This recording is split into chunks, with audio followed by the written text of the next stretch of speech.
Halo, assalamualaikum warahmatullahi wabarakatuh. Berjumpa lagi dengan channel saya dari Sehundi. Gimana kabarnya teman-teman hari ini? Semakin baik, dan semakin sangat baik. Itu yang saya harapkan dari teman-teman. Mudah-mudahan pada hari ini teman-teman sudah sehat semua, sudah baik semua, sudah bisa makan enak, sudah bisa tidur nyenyak, dan sudah beraktivitas seperti biasa layaknya ya orang-orang biasa beraktivitas lah. Nah, teman-teman, kali ini kita akan ngomongin sensasi yang paling lama yang dirasakan saya ketika saya menderita asam lambung, GERD, dan anxiety. Karena ya memang sensasinya kan berbeda-beda ya. Akhirnya ada yang lama, ada yang sebentar. Kali ini saya akan ngomongin yang lamanya gitu. Teman-teman patut mendengar ini karena supaya teman-teman mungkin kalau ada yang sama nanti bisa tenang gitu kan. Saya tidak akan menyebutkan ini berapa lama-lamanya gitu karena takut teman-teman ke-trigger ya. Yang jelas ini yang terlama yang saya rasakan. Ya. Jadi sensasi di bawah ini ataupun sensasi yang saya akan sebutkan ini merupakan sensasi yang terlama dan memang saya rasa sensasi ini yang cukup awet di saya sehingga saya pun harus mengalami ini, bahkan merasakan keanehan tersendiri ya dengan sensasi ini. Ya, yang lumayan lama.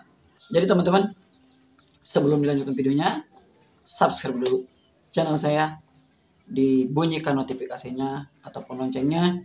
Terima kasih yang sudah subscribe channel saya dan mudah-mudahan ya channel saya ini bermanfaat buat teman-teman. Lalu apa saja teman-teman ya sensasi yang paling dirasakan lama oleh saya? Mungkin teman-teman juga mengalami ya beberapa sensasi ini tapi tidak semuanya mungkin gitu. Tapi memang ini yang terlama bagi saya. Yang pertama itu kelayangan. Jadi kelayangan itu kayak di atas kapal, kelayangan. Itu apa ya, sensasi yang paling lama saya rasakan. Bahkan sebutkan jangan ya. Sebutkan jangan. Janganlah kayaknya, jangan sebutin ya. Jadi sensasi yang lama itu kelayangan saya. Itu kelayangan itu saya berapa ya lama? Pokoknya lama sekali lah. Sebutkan jangan ya. Sebutin ya. Oke. Jadi saya sebutin ya. Jadi saya mengalami kelayangan itu sekitar 1,5 tahun. Tapi gini teman-teman ya, ketika itu saya masih kelayangan. Jadi saya tuh kenanya itu kan ketika saya sekitar berapa ya, 1,5 tahun itu kan saya masih takut lah. Takut keluar rumah, takut bagaimana, takut ke keramaian, takut kelayangan. Nah setelah 1,5 tahun itu saya coba main bola tuh. Coba main bola walaupun dengan kondisi kelayangan. Ternyata nggak apa-apa. Nah dari situ saya beraninya gitu kan. Bahkan saya waktu pernah 1 kali ke Bekasi bawa motor sendiri, nggak apa-apa gitu kan. Karena memang kelayangannya itu nggak ada masalah buat sayanya, nggak ada sama sekali, nggak ada kendala karena hanya kelayangan saja. Jadi kayak bergoyang, kayak ada gempa gitu kan, kayak ada pokoknya kelayangan nggak enak banget itu kelayangannya. Jadi kayak gini aja gitu kan. Beda dengan yang 7 keliling ya kalau kelayangan itu. Kalau 7 keliling kan begini. Wah, saya mau memberikan sugesti 7 keliling nih. Tapi kalau kelayangan itu ya kelayangan gitu kan. Kayak badan itu kayak begini gitu kan, kayak bergoyang, kayak di atas kapal. Nah, itu sensasi yang lama yang saya rasakan gitu kan. Tapi tenang itu nggak ada masalah.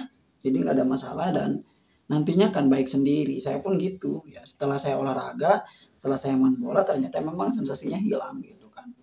Nah, jadi yang pertama itu adalah kelayangan. Yang kedua, teman-teman, yang paling lama yang saya rasakan itu adalah nyeri dada.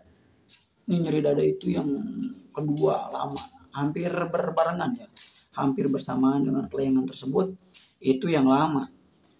Jadi ya nyeri dada itu yang paling lama gitu kan di sini tembus ke sini. Ini lama. Tapi gini, yang disebut lama kan setiap hari ya gitu kan. Kalau saya kan kadang seminggu ada, kadang nggak ada, kadang ada lagi. Cuma lama gitu kan, lama saja. Itu nyeri dada itu kan bikin panik banget ya, bikin panik ke kita gitu kan, bikin bertanya-tanya juga sebetulnya saya itu kenapa gitu kan. Nyeri dada di sini lah, tau lah teman-temannya di sini, sekitar sini sampai ke sini, tembus ke punggung sini sakitnya. dari dada ke sini, bahkan di ketiak sini nih kayak pegel gitu kan, pegel, bahu juga pegel sampai ke tangan sini, bau di sini juga sakit, ke sini juga sakit. Wow, itu yang saya rasakan yang lama gitu kan. Dan banyak orang juga bertanya, "Bang, sakit dada, sakit dada." Emang saya pun ngerasain begitu ah. Jadi sakit dadanya itu lama ya gitu kan di sini. Lumayan ya, lumayan lama itu. Sempat saya di ronsen juga, kemudian sempat juga EKG gitu kan, dan hasilnya normal gitu kan. Cuma tetap kita selaku para penderita anxiety itu nggak mau terima begitu aja dong. Pasti mendiagnosanya saya penyakit jantung lah, itulah. Wah, itu udah kendala itu. Kendala utama yang menyebabkan kita untuk sembuh itu ya begitu. Jadi kita dengan alibi kita bahwa kita sakit jantungnya itu gitu kan. Ketika sakit aja di sini udah mikir jantung nih gitu kan. Padahal udah dicek mah nggak apa-apa gitu kan. Nah jadi yang kedua itu sakit dada. Dada tembus ke sini ya teman-teman, sakit gitu, ke belikat juga sakit. Saya ke ketiak juga nih sakit gitu kan, sampai ke buah tangan itu atau ke sini nih, woi otot nih. Ke sini itu sakit ya. Ini sakit nih di sini. Yo. Saya sakit di sini juga nih.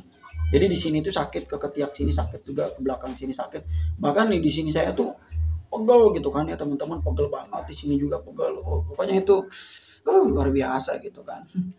Tapi tenang, itu tidak apa-apa. Hanya sensasi asam lambung saja. Ya, bahkan ya sampai ya gigi nih habis udah itu dari ya. Jadi yang kedua itu adalah nyeri dada ya. Nyeri dada saya itu lumayan lama ya. Karena memang nyeri dada itu kan mungkin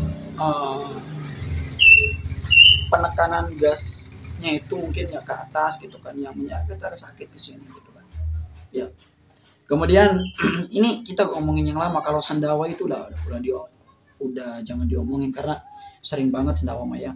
Kemudian yang lama dari saya itu adalah mata blur. Entah memang mata saya itu minus gitu kan. Jadi gini teman-teman, mata saya sebelah kanan nih,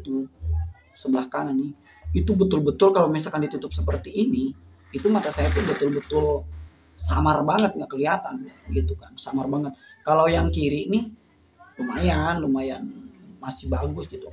Nah mata blur itu sebetulnya saya nggak terlalu mengingat ya, apakah saya dulu memang saya rasakan ya ada, cuma tidak separah dengan sekarang.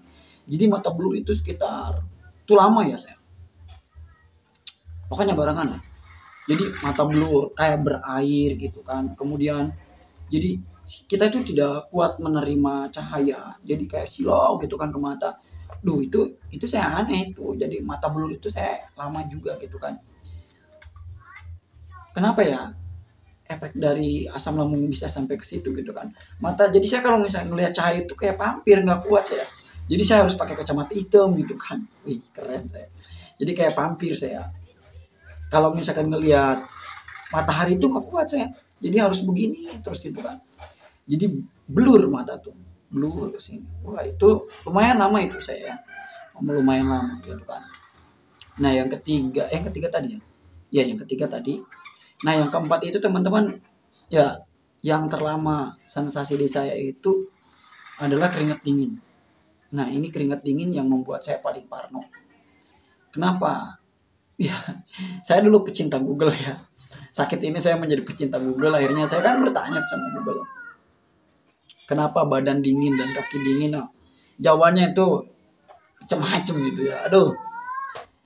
Nah, jadi kaki dingin, badan dingin. Saya bahkan saya sampai ya saya pakai jaket siang hari dengan terik matahari yang panas, saya pakai jaket.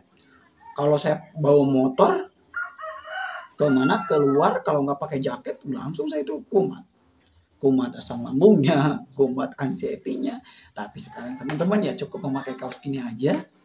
Saya pakai motor ya, pakai di AC, ya nggak masalah gitu. Karena memang sudah bagus posisi tubuh kitanya. Ya gitu. Jadi badan dingin itu saya yang lumayan lama ya. Dan saya dulu sempat berpikir bahwa saya itu kalau badan dingin kan ciri-cirinya ke situ ya. Jadi saya berpikir, kok saya ini badan dingin di lemah amat gitu kan, kaki dingin juga gitu kan. Kalau misalkan kaki berkeringat itu saya nggak lama, cuma kalau misalkan dinginnya itu yang lama gitu kan. Sejak saya sakit terus-terusan gitu kan, akhirnya ya badannya itu menjadi dingin, mungkin kita belum bisa menghasilkan kalor gitu kan, ataupun panas di dalam tubuh kita yang menyebabkan ya kita tidak bisa merasakan hangat tubuh kita gitu kan. Untuk solusinya ada di video saya di bawah, silahkan di scroll gitu. Ya itu.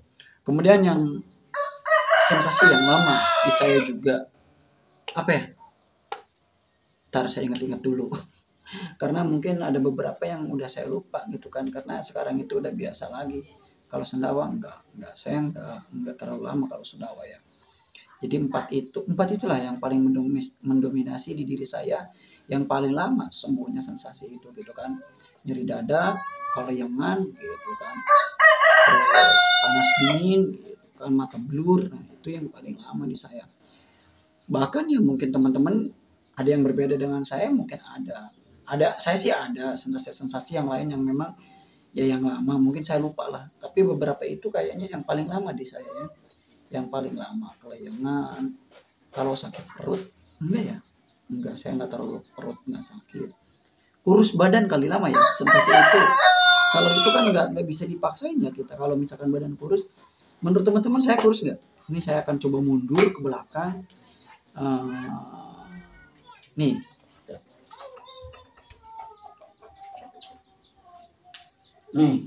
saya kurus nggak? Nggak ya. Nah kalau segini sedang lah. Nah, kan? Tuh. Ini saya tuh berat badannya teman-teman ya 53 kilo sih. Kemarin kan saya sakit ya, sempat sakit. Itu turun 3 kilo jadi ke 50, sekarang 53 ya gitu.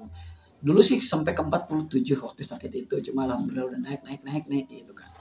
Tapi kurus itu yang lama gitu kan. Turunnya cepet, naiknya lama gitu kan. Bahkan yang butuh waktu beberapa tahun buat naikin berat badan itu ya.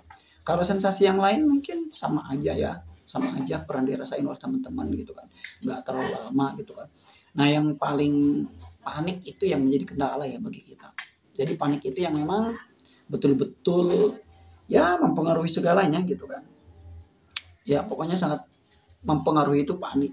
Kalau misalkan panik datang udah kita nggak bisa istilahnya berpikir secara jernih lagi, apa yang kita harus lakukan, apa yang kita harus perbuat, karena ya rasa panik itu muncul dengan tiba-tiba yang menyebabkan kita mungkin apa ya, merasakan sensasi lagi yang di dulu mungkin ada gitu. Akhirnya sensasi itu muncul lagi gitu kan sensasinya. Kalau uban termasuk nggak ya? Sampai sekarang saya masih banyak banget ubannya ya, enggak lah. Itu mah udah umur kali ya. Karena saya banyak ya, udah saya sering tunjukin uban saya ya. Selain itu nggak ada lagi. Namun nantilah saya catat lagi. Yang saya ingatnya saya aja untuk membuat video kali ini. Pokoknya teman-teman di rumah tetap semangat, tetap berusaha untuk sembuh, karena yakin kesembuhan itu pasti kita temui. Yang pertama itu ya kecemasan aja dulu yang kita kurangi gitu kan. Nanti yang lainnya ngikutin, insya Allah sembuh gitu kan. Oke, itu saja dari saya. Dari saya Undi. Ya, salam sembuh dari saya. Wabillahi taufiq wal hidayah. Wassalamualaikum warahmatullahi wabarakatuh.